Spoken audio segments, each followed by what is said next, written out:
in occupational therapy. My advanced degrees are in kinesiology, physiology, and biomedical engineering. So I have worked for many years, both clinically and in research, working on various different technologies. And about 20 years ago, I began to use virtual reality and virtual gaming. And that's what I'm going to address today, with specific mentions of autism, but not only autism, because I believe that there are many commonalities that the different pathologies and impairments share. My email is here, and any of you who wish to communicate further following the talk are more than welcome to do so. And I understand that there'll be time for questions at the end. I just have to start my clock. Just to keep track of the time. Okay, so just move forward. So I want to begin with a definition of virtual reality. I understand that I'm not the first person to speak about it at your conference. So I'll go very quickly through this. Basically, we're talking about an interaction between the user, who's shown here in the gray outline, who can be wearing a variety of different sensors, including a head mount display, gloves, tracking devices, or could be facing a camera and be giving feedback via the camera image. That information is fed into a computer where a simulation, some type of virtual environment is taking place. It could be a game, it could be a shopping center, it could be a variety of different tasks. And the special part about virtual reality is that there is a very dynamic one-to-one interaction between what the person is doing, what happens in the environment, then what happens in the environment is fed back to the person. And so you have a dynamic loop, and always trying to make as lifelike situations as possible, even though we never aim to fool people into thinking that they are actually in a real environment. They're very aware that they're in a virtual environment. We're just hoping that their performance values will be similar to as if they were performing in a real environment. I just very briefly want to just show you, and by the way, I can send a copy of this presentation to anybody who would like it. Just let me know. Just to very briefly show you that there really are many different types of sensors. I'm focusing here on the upper extremity. So you can use cameras to record dynamically what's happening. There could be motion trackers placed on the body in different locations. There could be exoskeletons, which are actually worn by the person, gloves of different sorts that transmit data. And then you can have a manipulandum so that the person is operating some kind of controller. So there are many, many options for giving feedback because it's such an essential component of virtual reality. I alluded before to this idea that you want the person to behave when they're in a virtual environment as similarly as possible to the real environment. And basically what we're trying to achieve is a high level of virtual presence. I understand that you are going to be having a talk by Professor Mavi Sanchez tomorrow, is it? In any case, she will be speaking. I had the pleasure of hearing her speak about 2 months ago, and it was really very interesting to hear about all the work that she and her colleague, Professor Mel Slater, are doing in this area. For our purposes, basically, we want to try to generate a high sense of virtual presence so that the person will have interactivity, they'll have meaning to what they're doing, whether it's a game if it's a child, or perhaps a shopping experience if it's an adult. There will be multimedia feedback, which typically is auditory and visual. Sometimes it's haptic as well, to give a sense of touch or force. And then it should be relevant to the person that's engaged in it, because this has been shown to increase motivation, to lead to a deeper emotional response, and to improve performance. And I would like to note that you can feel virtually present within an environment without having a high level of immersion. That means you do not necessarily have to have very high level equipment that is completely immersing you via a surround screen or a head-mounted display to feel that high sense of presence. There are many, many reasons why we want to use virtual reality in rehabilitation. Some of them include the fact that it's relatively easy to grade the level of difficulty. You can repeat tasks that are equivalent but different each time. So for example, if you're shopping, you don't always have to go to the same supermarket. You don't always have to buy the same items. So it makes it more interesting. You can provide feedback of results, that is actually scores in a game, for example. And in many cases, you can provide feedback of performance. That is, for example, if I'm raising my arm to a certain extent, how much am I raising it? Am I raising it without doing compensations? For example, I want to raise my arm, but I don't want to elevate my shoulder. I don't want to cause internal rotation at the same time. So you can give feedback of the performance, the way the person is performing the activity. It has been shown to increase engagement, motivation. There is a level of ecological validity because the environments are very often quite lifelike. And you can try out things. For example, we did a study a while ago for children with autism to teach them safe street crossing skills. And you can let them practice this in a virtual street crossing environment many times before they actually go out and have possible danger in a real situation. And of course, you can document therapy so that you can keep track of what's happened to the child as he or she are progressing.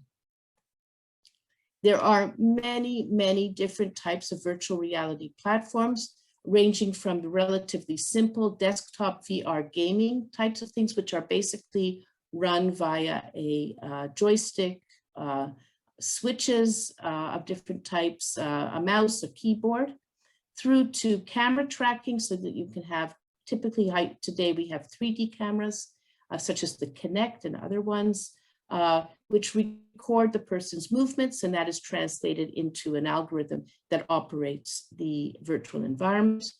There are touch surfaces and tangible interfaces of many types. I'll be giving some examples of all of these. Head-mounted displays, and of course there are high-end VR systems such as the Dome, V-Gate, which are much more costly. So typically, when you go from the lower end to the higher end, you're increasing the cost and you're increasing the technical complexity. But within each system, you can also do things through the environment, the software, the instructions, the meaningfulness to increase the sense of presence even within each one. So you could have a desktop system that is very simple. You could have one that's a bit more complex that gives a more engaging sense of what's going on. I'm going to now just give you some examples of these different kinds of systems. So here, for example, we have the simple systems where you can be operating it with a joystick. You can be operating it with different kinds of game pads, such as what are using here. This is the Xbox, but it's been adapted. At the Aline Hospital, we worked in collaboration with Microsoft to adapt the interface for the Xbox so that children with quite severe motor impairments were able to use any of the Xbox software. We have different kinds of toys that have embedded sensors in them. And I know that particularly for autism, sometimes weighting can be a very positive input for the child. So you can give them a weighted interaction, and that can be used to operate different kinds of games. There are many, many, many examples of these. If you take examples from the world of camera tracking, I'm just going to show you the Tomoko systems. I just want to can be used quite easily. I want to now use some examples of tabletop surfaces, touch type surfaces, to illustrate an example of some research that we did a while back for children with high functioning autism. ranging in age from about 9 to 12 years. So typically, as we know, people, children especially, but people in general with autism are very attracted to using a computer. They can very often use some of their skill set to be, in fact, very good users of a computer. However, the concern is, and this of course is a mock-up, but the concern is that the motivation to use a computer will be to the detriment of other things that you want the child to engage in. As we know, we're very interested that children with autism will increase their ability to interact socially, their language abilities, and social interaction abilities when during therapy, in order to improve their ability to cope in the real world. And so if you have given the child a tool such as a computer game or any other kind of single-use virtual platform, they tend to do that to the neglect of actually interacting with others. So we started to work with a system called the Diamond Touch Table. It's manufactured by the Boston Mitsubishi Lab. This is work that I did in collaboration with researchers from Trento, Italy, and other researchers here in Israel.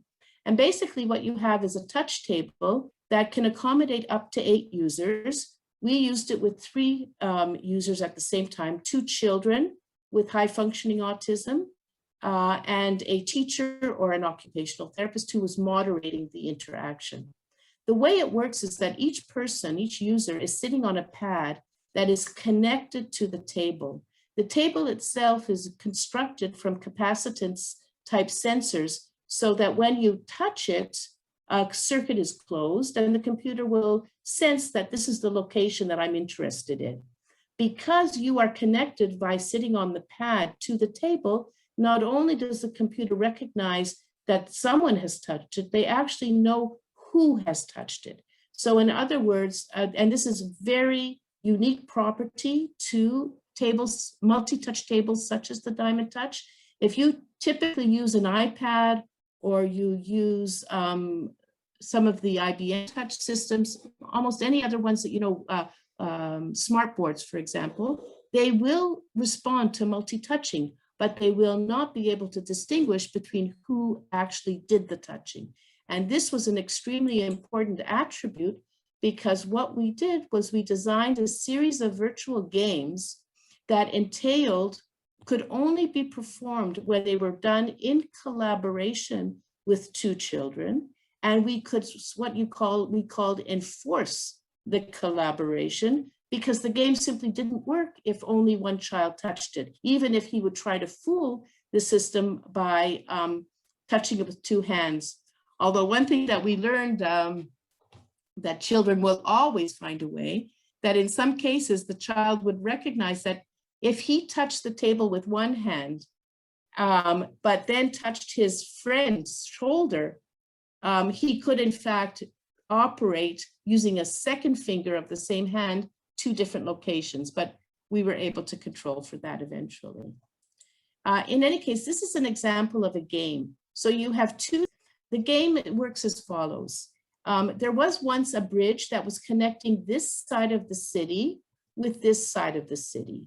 Something happened to the bridge and it fell apart.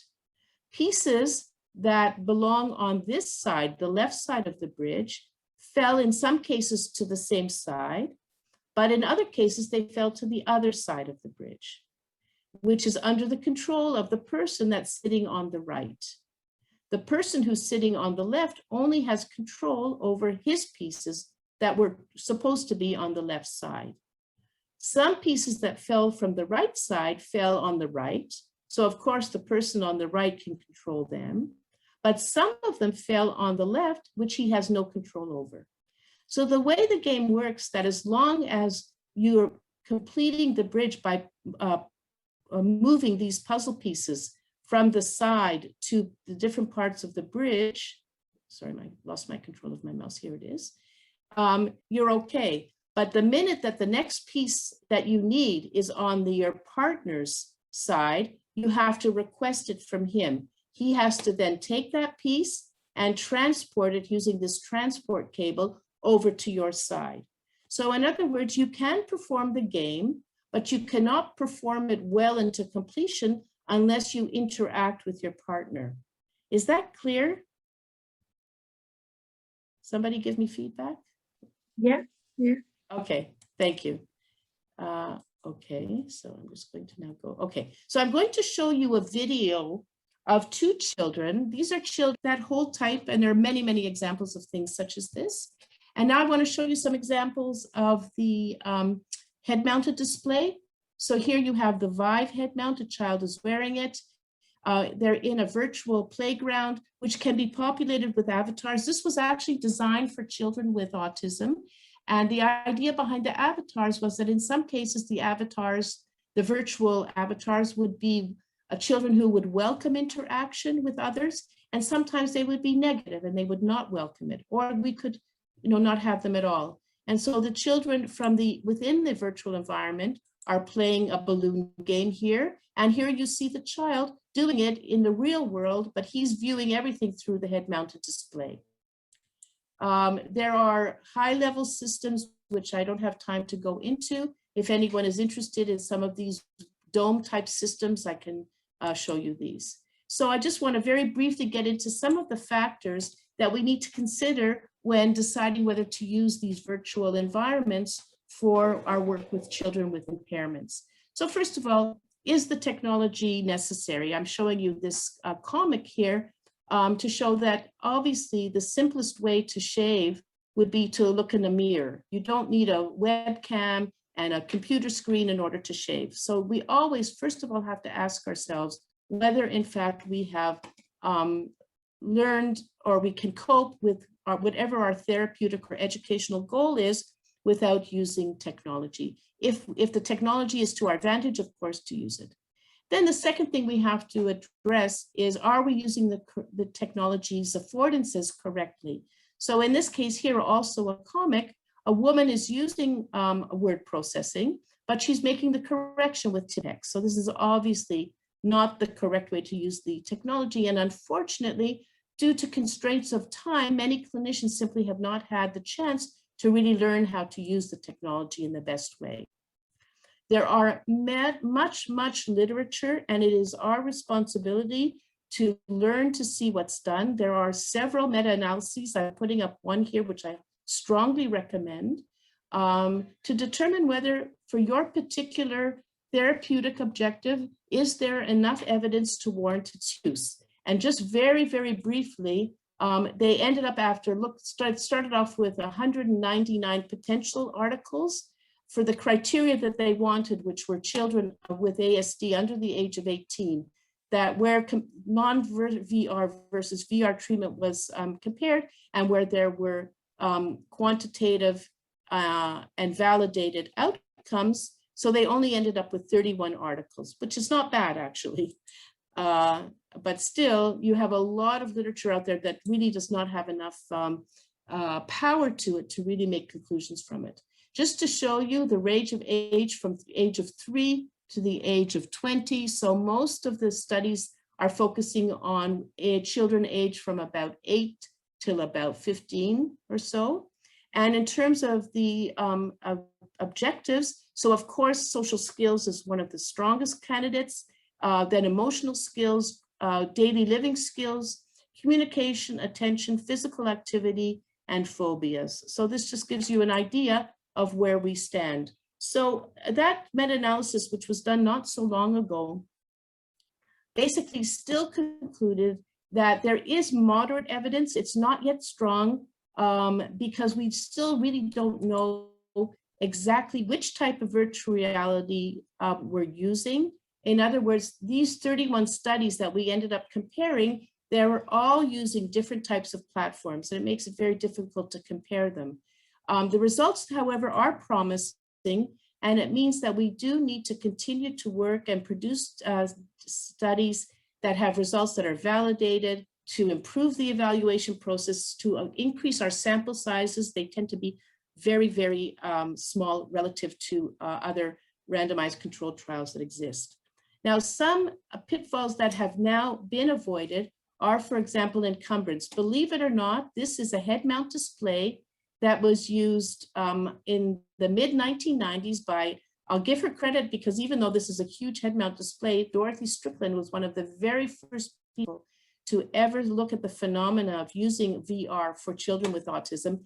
Probably those were in the days prior to anybody having to deal with ethical committees, because it's hard to imagine that they would have gotten approval. But now head mount displays are becoming smaller and smaller, higher quality, and not only are they becoming smaller, they're also becoming cheaper.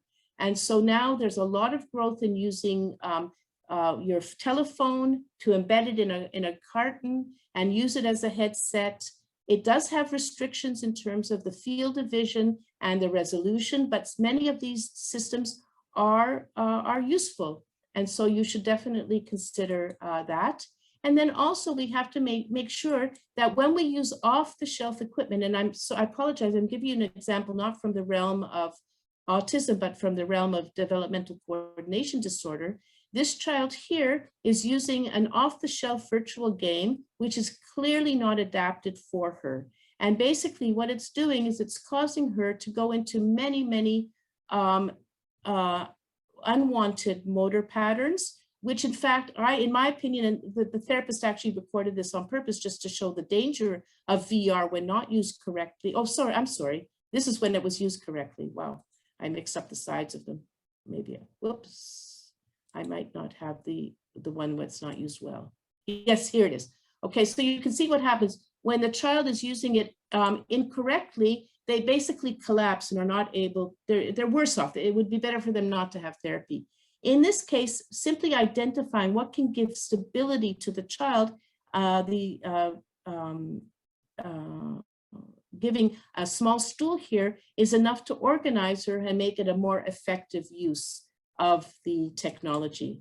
So that's just a really brief overview. There's much more material. As I say, I would be very happy to communicate to you.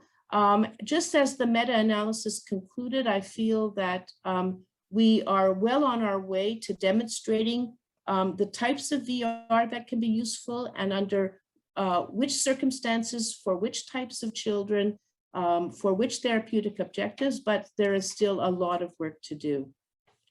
Thank you, and I'd be very happy to take any questions if you have any. Thank you so much, Tamar. That was very insightful. Thank you very much. I've got a question. I think Tammy wants to ask you a question. Sure. Yes, I just wanted to ask, you know how you're talking about all the different types of VR? I was just curious which one was like the most effective, because I noticed with the Diamond Touch, there's a lot of like interaction there. I'm just wondering if the VR has the same effect or not. Well, even within VR, there are many types. I think what you do is you start with what is your therapeutic objective? What is the population that you're targeting? And what are your resources? For example, do you have space to dedicate to a given type of technology? Do you have the time to learn it? And then within that, you can explore a relatively small subset. So I can't give you a one answer for that. Every single one of the examples that I gave you, from the desktop systems through to the camera tracking systems, through to tabletop systems and head mount displays, all of them can be effective, but they will, each one will focus on a different aspect of the issue. So for example, I could use the table to collaborate, but if I have the head mount display with the virtual playground, and I can start off by collaborating with virtual avatars that are less scary to children, then that might be a good way to start. So I have to simply define what I want to do. So it just depends what you're looking at and which specific social behavior you want to examine.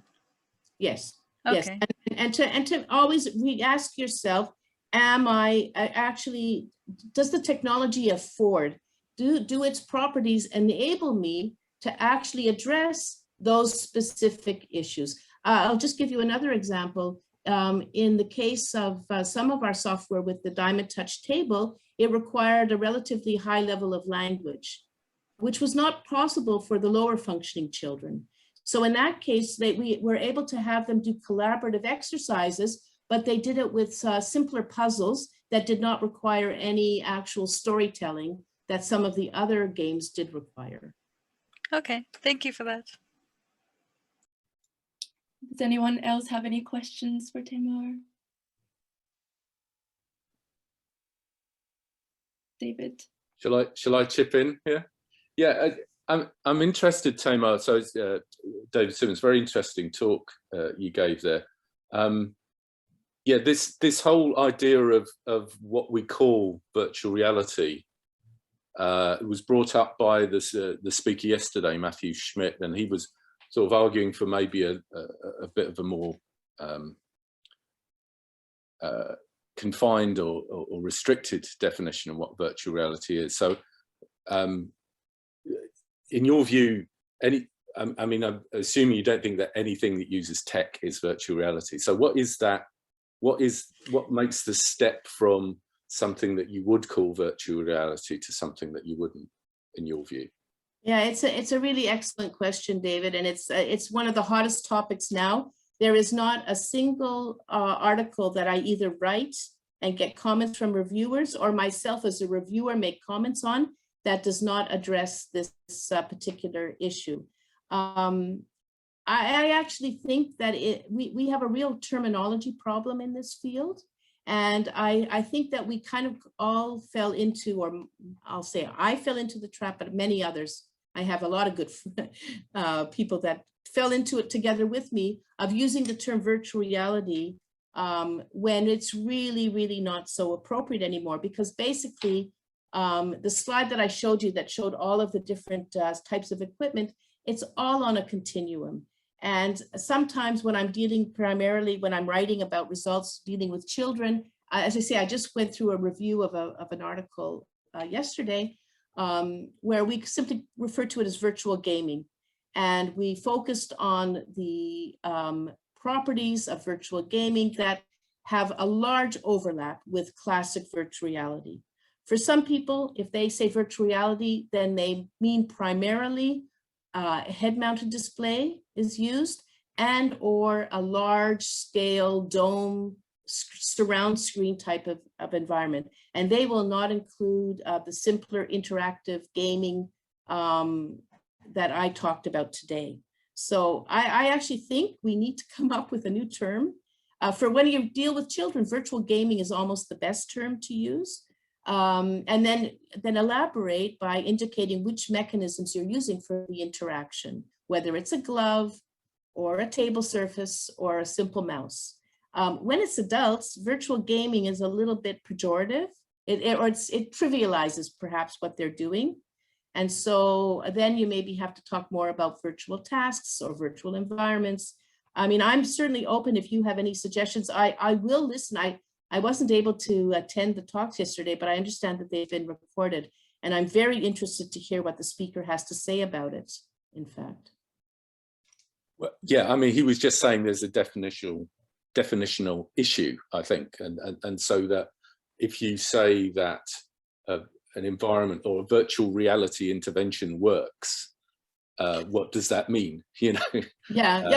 I think you'd obviously agree with from what you. Yeah, 100%. And I even made that point when I was talking about the meta-analysis. One of the problems of doing a meta-analysis is that they're really comparing apples and oranges and bananas, because there's no way that you should put a study that used a head-mounted display into the same comparison as one that's using a simple mouse for interaction. There are too many differences in the strategies that the children will be using.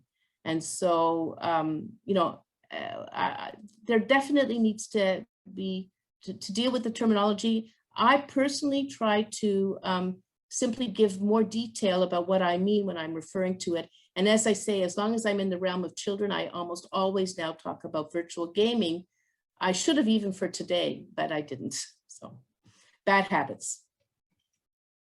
And is there time for another question, Emma?